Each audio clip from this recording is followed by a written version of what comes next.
Dobrý den, Szanowni Pani ta Panowie. Good afternoon, everyone. I'm Henry Hale, Professor of Political Science and International Affairs here at the Elliott School of International Affairs, and also the director of our Petroc program on Ukraine. And I wanted to start by noting that 4 years into the full-blown war in which Ukraine has suffered from Russian forces that have wrought death and destruction upon the people, we remain deeply impressed by how Ukraine has responded, successfully holding off for so long threats to security, prosperity, and democracy that Russia now poses to Europe and the rest of the world. So indeed, while in the United States we frequently talk about what America should do for Ukraine, it is also clear that we ourselves have much to learn from Ukraine. In this context, we are very excited today to welcome Ukraine's First Lady, Olena Zelenska, while she is in the United States as part of her mission to promote Ukrainian studies worldwide. And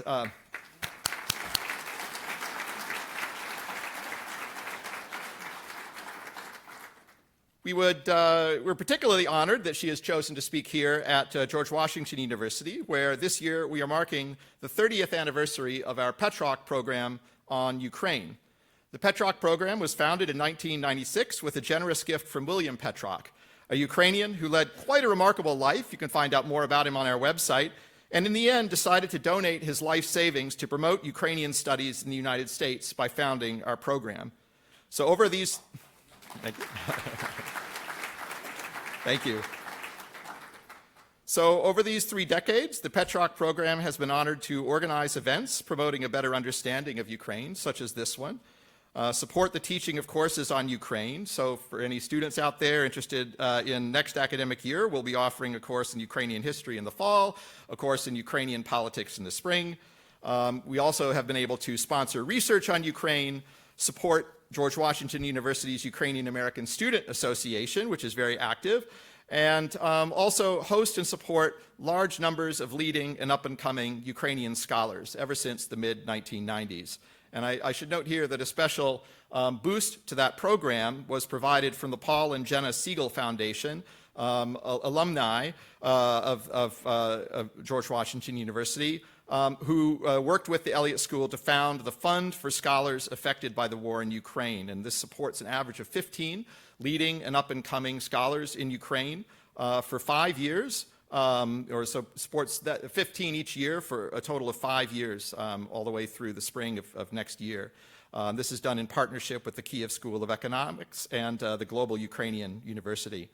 And I would also note that another major development in our university's relationship with Ukraine took place in 2023 with the founding of the Global Food Institute by famous chef and international leader Jose Andres. We'll hear more about him later, but what I would emphasize is that Ukraine holds a very important place in global food security, among other things, and remains an important focus of the Institute's attention. So another of the major goals of our program is to serve as a hub for students in the broader DC community interested in Ukraine and the DC area, including to work together in this endeavor with partner universities in DC. And in this context, we're especially pleased to be co-hosting this event with Georgetown University's Edmund A. Walsh School of Foreign Service, which also offers a robust program of teaching and research on Ukraine with some amazing people there and a great group of Ukrainian students. So to deliver some welcoming remarks on behalf of Georgetown, I will now turn the floor over to Ambassador Milan Verveer to deliver some welcoming remarks from our co-sponsor. Ambassador Verveer is Executive Director of the Georgetown University Institute for Women, Peace, and Security. Earlier, she served as the first U.S. Ambassador for Global Women's Issues. Before that, co-founded the international NGO Vital Voices, which supports emerging women's leaders, and earlier still served as Chief of Staff to another First Lady, Hillary Rodham Clinton, and also Assistant to the President. Ambassador Verveer has been honored with the Ukrainian Order of Princess Ola. So without further ado, let me turn things over to the Ambassador.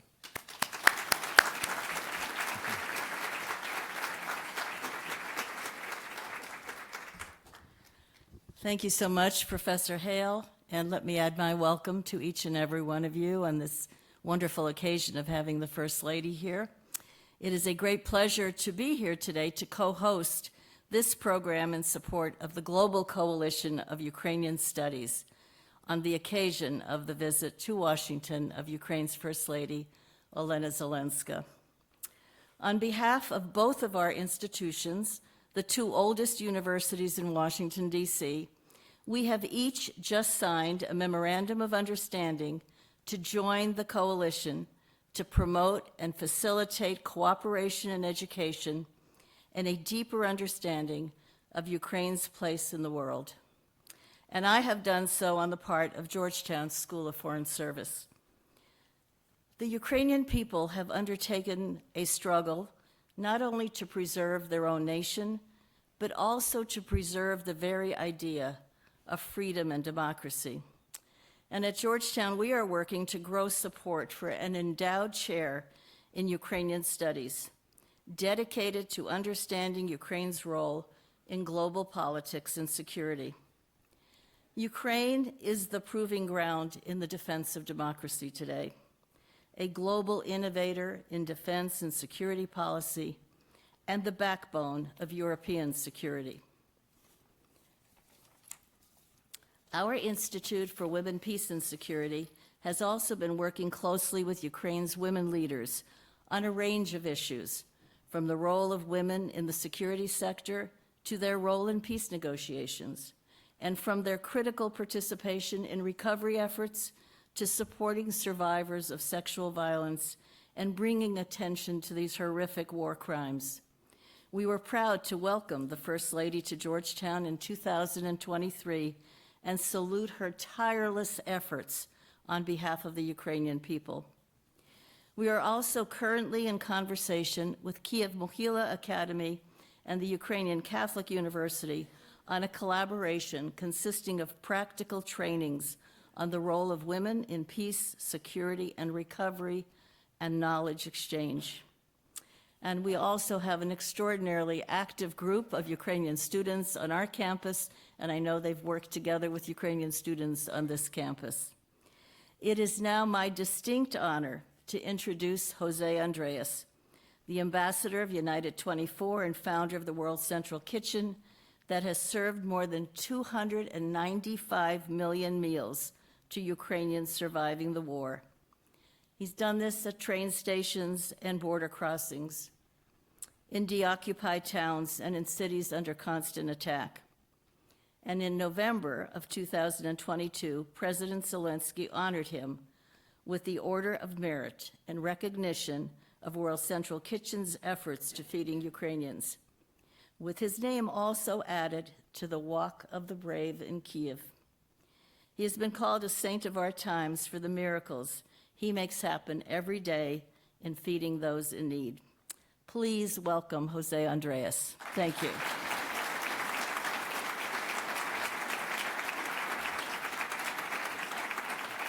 All right. Hi, everybody. I'm so super happy to be here in presence of the First Lady of Ukraine. And even so happy that it's happening at George Washington in partnership with Georgetown University, because even I left school when I was 14. I have 2 honorary degrees from both universities. So yes, I'm the right guy to be introducing the First Lady. So yeah, that was bragging rights. So I'm here just to introduce Dean Alisa Ayres, who she's been the Dean of the Elliott School of International Affairs since February of 2021. Dean Ayres has degrees from Harvard and the University of Chicago, and she's an accomplished professor and scholar whose work has focused on India and U.S.-South Asia relations. She has held roles at the Council on Foreign Relations and the U.S. Department of State Department. As the founder of the Global Food Institute, I'm particularly proud of the partnership with the Elliott School to allow George Washington students and faculty to engage with the biggest food-related challenges of our time, coming up with bold solutions, innovative policies, and opportunities that empower the next generation of food leaders. At the conclusion of the First Lady's remarks, Dean Ice will join her on a stage for a moderate conversation. But now I really have the honor to be introducing the First Lady, Olena Zelenska. I love all these cultural announcements and what this program, the Petrage program on Ukraine, is going to be doing, to be talking about culture, not only in America, but around the world, Ukrainian culture. Because in a way, what Ukraine is fighting today is to preserve their culture, their democracy, obviously the right to exist. You know, on the very first day of, so with that, I'm going to say that I'm going to find the day, maybe it'll be Ukrainian Day. And we're going to make sure that in both universities, George Washington and Georgetown, we make the biggest pot of borscht ever done. And we're going to do this every year, and I'm going to make it happen.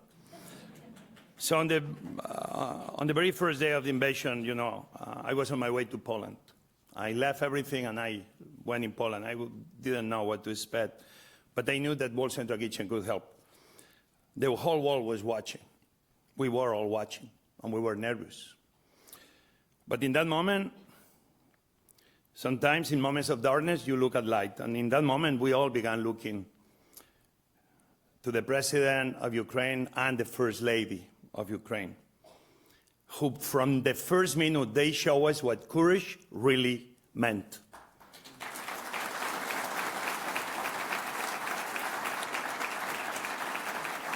What is the true meaning of patriotism? In a moment that they could be running, they were there saying, we are here with our people, and we will fight against anything. And right there, they were standing for democracy and for freedom, not only for their freedom and their democracy. In a way, they were standing for freedom and democracy for everyone around the world. World Central Kitchen has been there, and I've been proud to see it first time how Ukrainians took care of Ukrainians, Ukrainians helping Ukrainians, and standing with their communities from the first moment. I want to make sure that when you hear that World Central Kitchen fed 300 million, listen, Ukraine has enough food to last the last 20 years. They don't need food. What World Central Kitchen did was helping them make sure that everybody was going to be fed. But actually, in a way, Ukraine, what it's been doing in the middle of the war, not only taking care of themselves, but they've been making sure that the countries that depend on the grain they produce will be receiving those grains, so no country will be hungry because of the war. So they were also fighting for the hungry of the world. And this is exactly what I found the Global Food Institute people. Because for too long, food has never been taken seriously. And we need to start taking seriously food in the way it deserves. Not in academia only, not in government, not only in the non-profit or in the private sectors. We need to be looking at food with the importance it has. So here is my hope that through the George Washington University and with the Global Food Institute, we will train new generation of leaders who understand that food is not only a challenge, but one of the biggest, greatest opportunities we have to build a more peaceful world. Ukraine is a war to feed the world. That's why we need to be always next to them. So here is a true honor to support the First Lady's work to ensure that every Ukrainian children has access to healthy, dignified meals, and more important, to grow in a country that celebrates freedom and democracy. So people of Washington, D.C., people of George Washington University and Georgetown University, please help me give a very warm welcome to the First Lady of Ukraine, Olena Zelenska.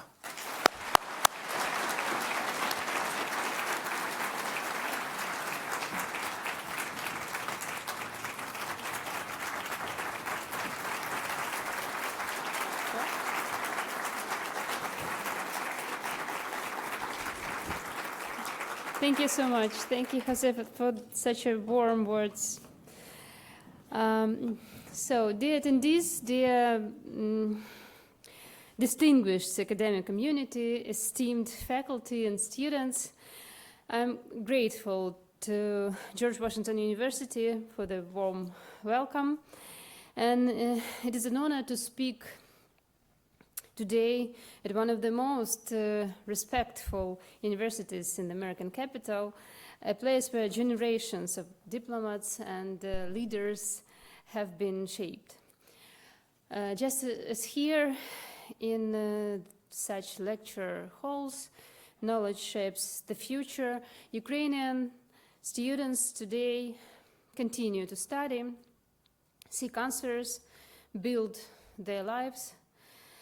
There is something that unites students all over the world. They decide to find one's place in a society through knowledge, truth, and conscious choice. This is the unique period of life when a person thinks most about the future and aspires most strongly to justice. That is why students have always been a driving force for change. But today, Ukrainian students are going through this period in entirely different conditions. Russia has been trying to destroy Ukraine for 12 years, since the illegal occupation of Crimea. For over 4 years, a full-scale war has been ongoing, and Russian attacks continue to change daily life, housing, hospitals, infrastructure, and educational institutions under the attack. And nearly 40% of Ukrainian universities have been damaged. Some buildings stand without the windows, others are reduced to ruins. In the most dangerous regions, universities are forced to relocate, so they're becoming displaced, just like millions of people. Yet even then, they continue to operate and fulfill their mission to provide knowledge. Today's student life in Ukraine is constant adaptation. It is studying between air raid alerts, it is nights spent in shelters instead of sleep, it is getting to university when there may be no electricity, heating, or connectivity. This winter, many students lived without basic conditions due to constant attacks on energy infrastructure. Homes and dormitories often had no electricity or heating. There was no way to stay warm, to cook food or recover. Yet even under these conditions, students continued to study, prepare for classes, and take exams. Today, over 80% of Ukrainians experience chronic stress and anxiety. At the same time, psychology has become one of the most popular fields of study. This shows that young people are not only going through this experience, they are trying to understand it and help others. At the same time, in today's information reality, if something disappears from the news feed, it may seem to cease to exist. But war doesn't disappear when it becomes less visible. In recent weeks alone, Russia has launched hundreds of missiles and drones at Ukraine. These numbers are not important in themselves. They just reflect the constant pressure people are living under. And why mental health today is not about comfort, and this is more about society's ability to function. That is why it is so important to create space for knowledge and for understanding. And that is why we are here today. And I'm sincerely pleased to welcome George Washington University and Georgetown University to the Global Coalition of Ukrainian Studies. This initiative is not only about studying Ukraine, it is about understanding how a country resists authoritarianism in Ukraine, and it sounds differently, defends its freedom and preserves its dignity, even in the most difficult circumstances. This is knowledge that matters for every society. As students, you know, knowledge is power. Today it is also the ability to distinguish truth from manipulation, not to fall for propaganda, and not to become a victim of information attack. Ukrainian students are also, Ukrainian studies, are also about this experience, and Ukraine is ready to share it. If you would like to learn more about the history of Ukrainian studies in the United States, I encourage you to explore the book Harvard Miracle, available here at the university as well. In this context, I want to remind once again a figure of William Petrak. And his figure in this context is symbolic. The founder of the Ukrainian Studies program at this university, he graduated from Lviv University in 1939. The same university, he graduated the same university as Hersch Lauterpacht and Raphael Lemkin. I want to remind who are these two individuals. They maybe didn't even know each other, but their ideas, both of them, laid the foundation of modern international criminal law. They participated in the Nuremberg trials. Lauterpacht was the author of the concept of the crimes against humanity, and Lemkin was the person who introduced the term of genocide and secured the adoption of the Genocide Convention. So these individuals had different paths, but shared an alma mater. And this reminds us that university is not only a source of academic knowledge, it is a place where values are formed. As far as I know, in America, it is often said that it takes a community to make a change. Today, you are this community. And I thank the universities for creating this space. I thank the students for their interest in truth and justice. And I believe that each of you is capable of making an impact. This is not only about knowledge, it is about responsibility. An investment in truth, justice, security for our countries, for the world, and for each of us. Thank you.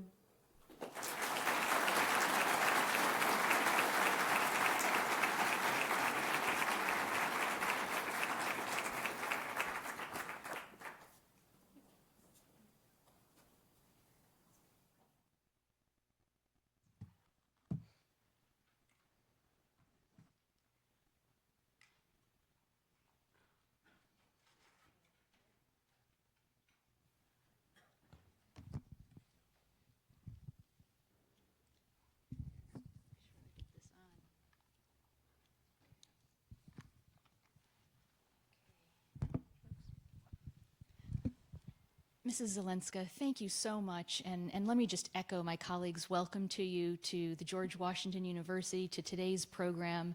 Your being here is a special opportunity for our community to hear about all the issues that you've been confronting. You've heard already about our commitment to Ukrainian studies through our Petrok program on Ukraine, and the community here today that has a sustained interest and a commitment to Ukrainian studies. We do this through supporting excellence in research and by providing opportunities for students, many of whom are here with us today, and your visit gives us a special opportunity for our students and for our community. So thank you again for coming to spend this time with us today. We're particularly delighted that you could join us at this moment. As your remarks laid out, a moment of great importance. We're seeing shifts in the international order, threats to longstanding values that you spoke of, and we recognize and greatly appreciate how Ukraine and Ukrainians have stood up so bravely for international peace, territorial integrity, and democracy. Thank you for the insights that you offered in your remarks and for engaging us, our university and Georgetown University today. And we all look forward to supporting and strengthening the study of Ukraine in our programs here and in Washington, D.C. Now, I know you've agreed to take a couple questions, so I'd like to ask some follow-up questions. Mrs. Zelenska is going to be speaking Ukrainian, I think, in part, and so we have some translation that will be offering those of us who do not speak Ukrainian the opportunity to hear in real time. Mrs. Zelenska, as you've discussed, the Global Coalition of Ukrainian Studies is doing great work to promote the study of Ukraine worldwide. We're thrilled to now be members. But how might a world better informed about Ukraine be different than the world that we see today? In what spheres of life do you see knowledge of Ukraine going to be most important in the future? Дякую. Якщо всі вже можуть користуватися навушниками, то я буду говорити українською. Дякую за цю можливість. Набагато легше рідною мовою говорити. Вже ж. Насправді хочеться відповісти на це запитання. Якщо б світ знав раніше Україну краще, хочеться сказати, що він був би кращим. Це найпростіша відповідь, яка приходить на думку, але я можу її розкласти. Насправді я в це вірю. По-перше, я розумію, що інформація – це завжди на користь обом сторонам, і ті, кого досліджують, і тим, хто досліджує. Якщо б світ краще знав Україну, знав нашу історію, довгу історію, а не ту, яку намагається представити в якомусь своєму варіанті Росія зараз, то мені здається, що ще в 2014 році, коли початок цієї повзучої війни почався з Криму, світ відреагував би швидше. Я думаю, що так довго не зволікали б з реакцією, якщо б ми були ближче, якщо б нас знали краще. Знання про Україну – це також для нас питання справедливості. І я думаю, що світ був би більш справедливим місцем, коли б насправді більше людей в світі знало, що дуже багато української культури, української культурної спадщини, мистецької спадщини – це привласнено Росією або просто знищено. Насправді це дуже образливо зараз, коли і це такий дуже часто такий меседж, який використовує російська пропаганда, коли намагаються знову сказати про те, що Україна ніколи не існувала і що немає нації без великої культури.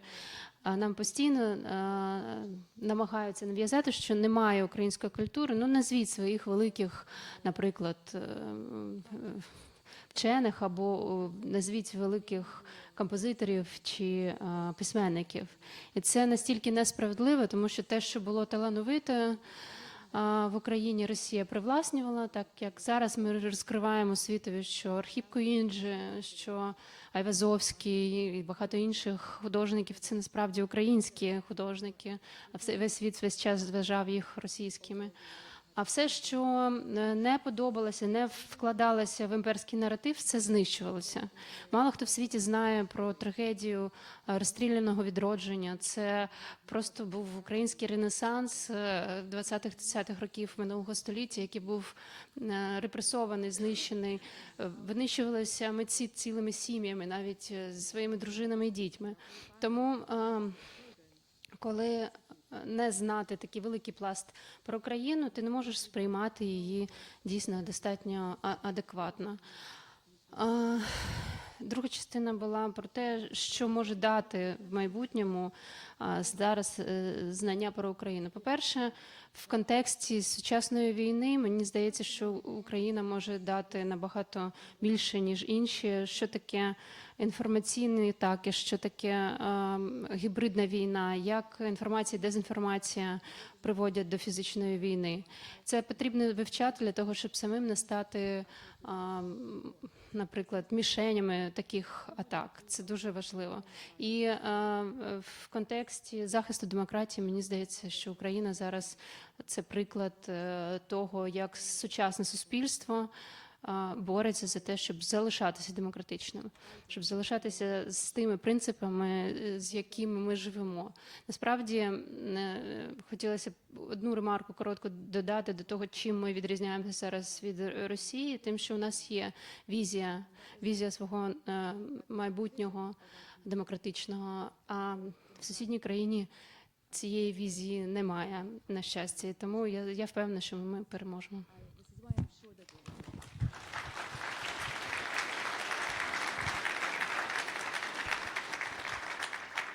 Thank you, Mrs. Zelenska, for your response to that question. That was very moving. And your words about the power of understanding history and culture are so important. To be able to recognize yourselves and to be able to stand as a people. I was actually going to follow up and ask you if there were any particular disciplines that you would prioritize our students to take a look at, but you answered that question with your first question. It was a very powerful statement about the importance of history and the importance of culture as well.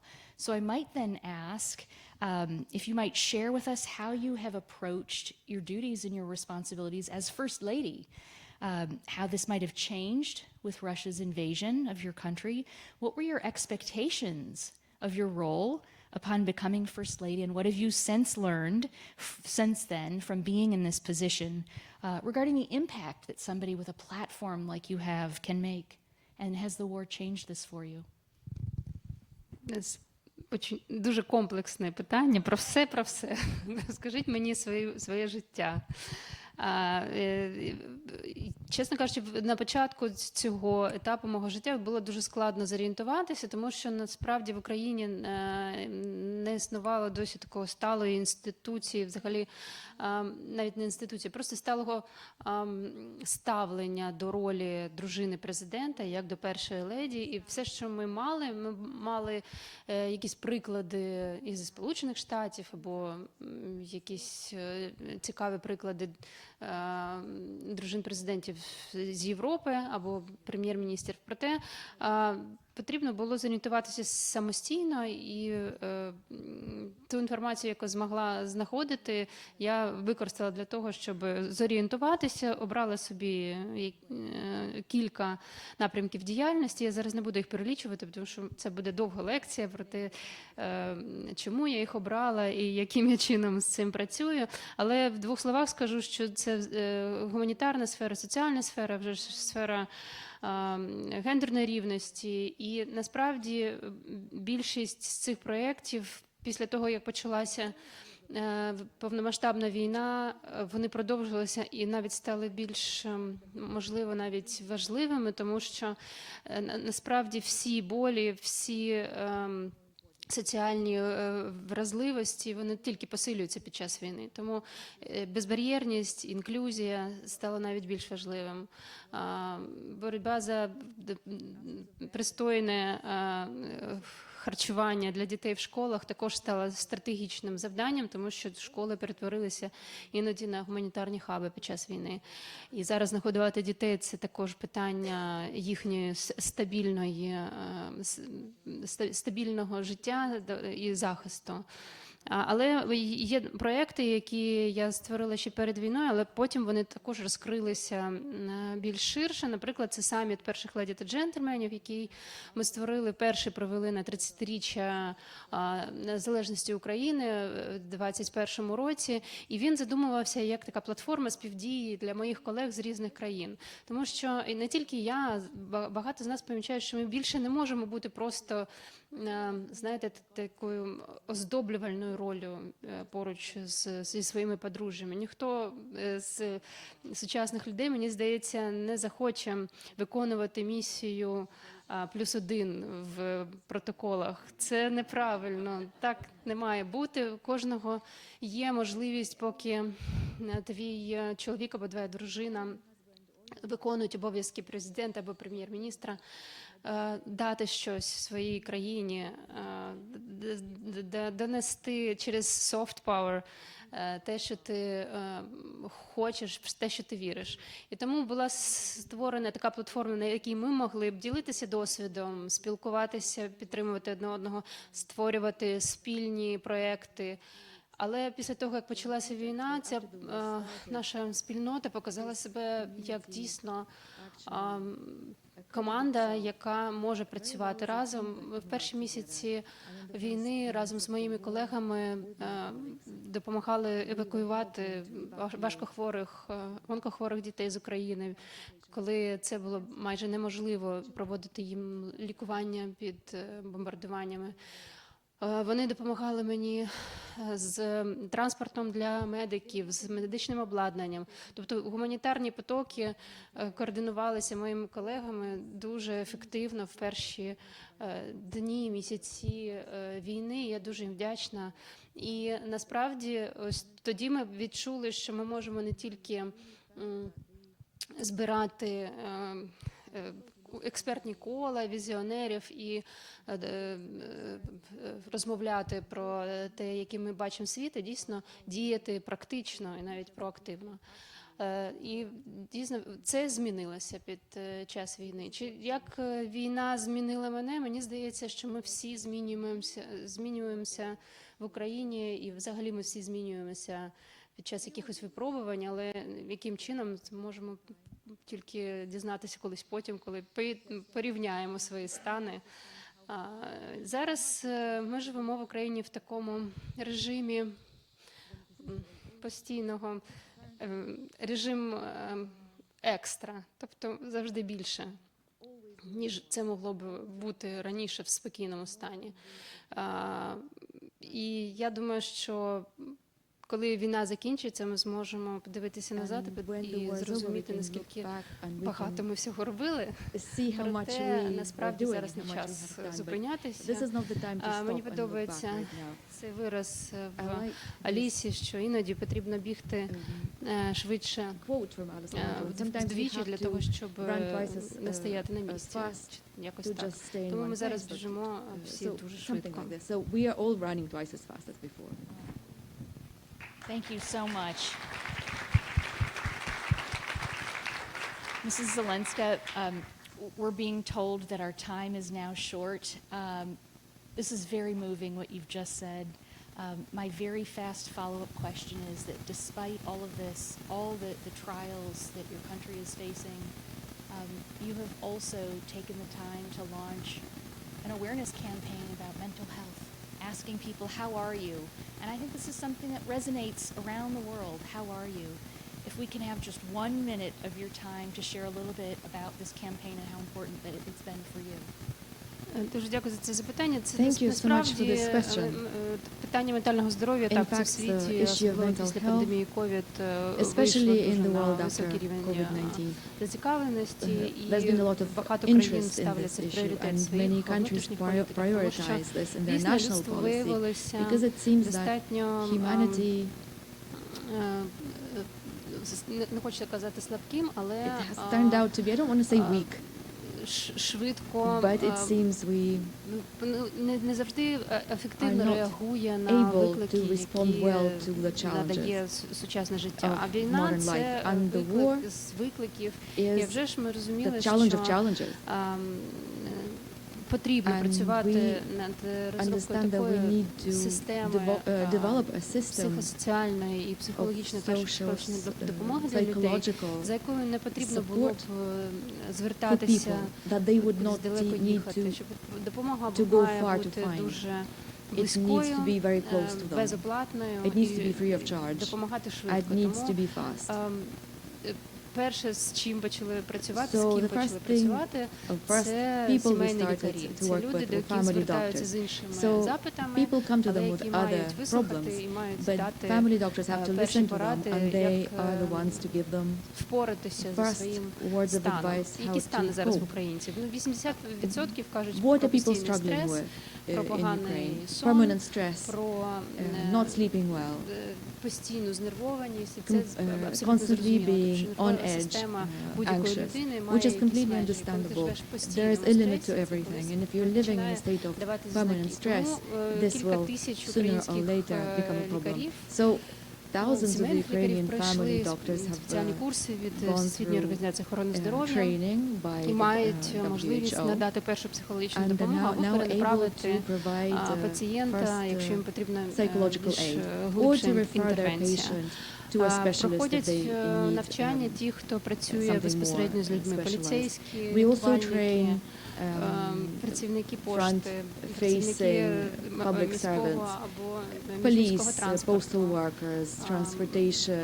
працівники банківської сфери, всі, з ким люди спілкуються кожного дня, всі, хто може як підтримати словом, так і, на жаль, нашкодити словом, максимум з цих людей проходять спеціальне навчання. Вже ж є спеціальні сервіси для різних категорій. Я хотіла б зупинитися більше на такі citizens. категорії, як діти і підлітки, But тому we що have під children час and роботи teenagers who are very з important. нашою всеукраїнською програмою ментального здоров'я When we work від with часу the помічали, що national найменша Ukrainian кількість program for сервісів mental health, we спеціалізованих noticed саме that для дітей і підлітків the в Україні fewest є amount of велика services проблема. Це is стигма for серед teenagers. населення.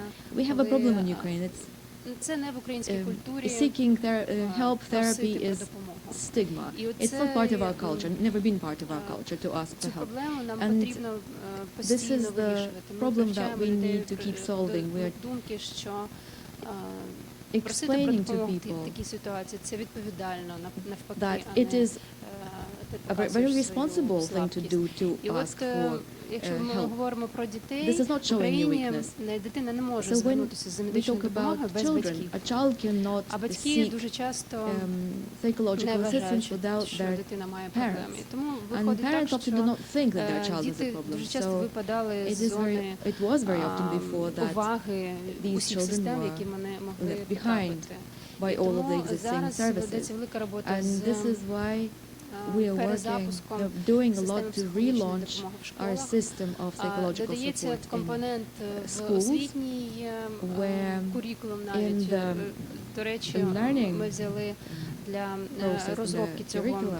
курсу For example, we've американський taken as a курс basis an well-being, American його переклали, course, well-being course, and now перепрацювали для українських реалій. Він we називається adapted it to «Щастя» the зараз. Ukrainian realities. It's called Десятки шкіл вже happiness classes, тестують цю and програму. dozens of А schools також, are now в тому числі моя piloting this фундація, ми program. запускаємо My foundation новий проєкт. is launching a new project, Такі спеціальні молодіжні простори для and these are youth молоді і spaces підлітків, в for яких вони young можуть people and отримати teenagers першу психосоціальну допомогу, that психологічну допомогу і require провести psychosocial support, or час psychological support, спокою. and Ми they can назвали just 12-21, і це stay наша there and enjoy the цільова аудиторія peace від there. 12 до 12-21 is what we 21 called it. року. It's our І target так само audience, на цих people aged центрах 12 не to написано 21. центр And these centers, психологічної these hubs do not допомоги say або this is a центр center of психосоціальної psychological підтримки, тому що, assistance.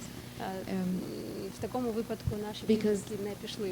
When if it said that І ми on the трішки door, схитрили our і teenagers would not go написали there. So we просто we невідомі decided цифри для них, а коли to вони там just name them з'являються these всередині, тоді 12, вже 22. There's just їм numbers. стає And легше. when they come in, Тобто вони ходять просто в якийсь they can клуб. feel like they've come to a І club. їм не соромно перед своїми And однолітками, they що don't вони feel звернулися shame про допомогу. А насправді стигма because це they're дуже seeking велика help. проблема в Because Україні. this is Проте, still stigmatized and that's a через massive issue. інформаційні кампанії, через велику So we're using роботу information команди campaigns. «Як» We, ми змогли our team в of половину How Are You is working very знизити hard, and we were кількість, able to тих людей, які ніколи б cut, не звернулися by half до the number of допомоги people who would до never психологів. ever seek help Порівнювали, from опитування psychologists. So we compared 23-го і 25-го survey років, from половина ця 2021, кількість 2022 and зменшилася. Я 23, думаю, що and by це the end показник of достойний, this будемо period, працювати в we цьому cut напрямку it і by далі. half. And I think that's good, and we'll Something continue that's so working on powerful it. about that. Well, everyone, please join me in thanking Mrs. Zelenska for her time here with us. Thank you so much. There's so much we can take inspiration from. Thank you. Thank you.